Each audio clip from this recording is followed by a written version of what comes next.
luya. Kuloyin lang natin.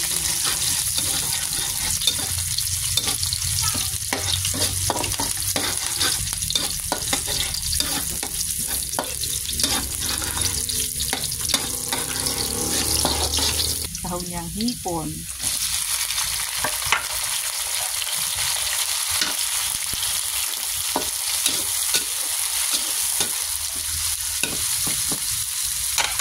Pa natin muna hipon. Yung sahog niya guys, hipon. Ito muna pan hipon. Lalagay ko na yung pakak.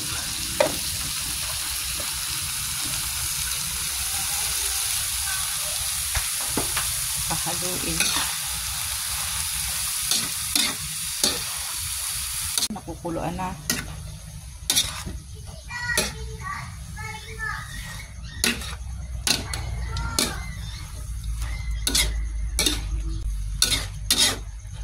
Hindi mo na siyang palalimbutan. Lagyan natin ng konting patis.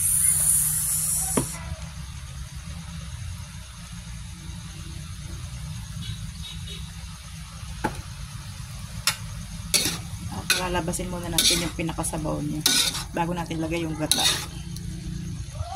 For today's video, nagluluto ako ng pakak. Sa Quezon Province, ang tawag nito sa amin ay dalungyan or kamansi. Dito sa Nueva Ecija, pakak. Pakak. Takpan po muna ulit at mamaya lalagay ko yung gata. Atin muna siyang haluin. Tuyo na ano na yung gata. Palalambutan natin siya sa gata.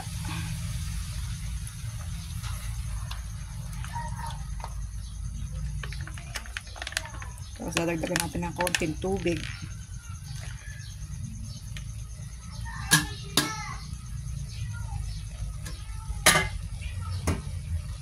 Dadagdagan natin ng konting tubig.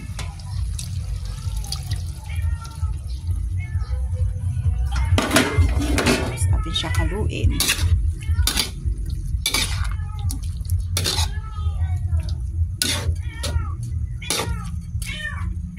Yan natin siya palalambutan. Yan, malapit isang maluto guys. Sira yung aking isang burner.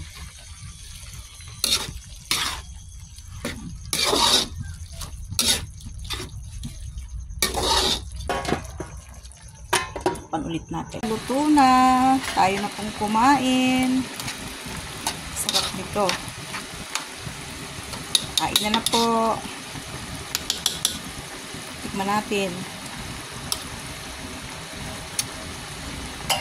Sarap. Kain na. Bye-bye. Kain po muna.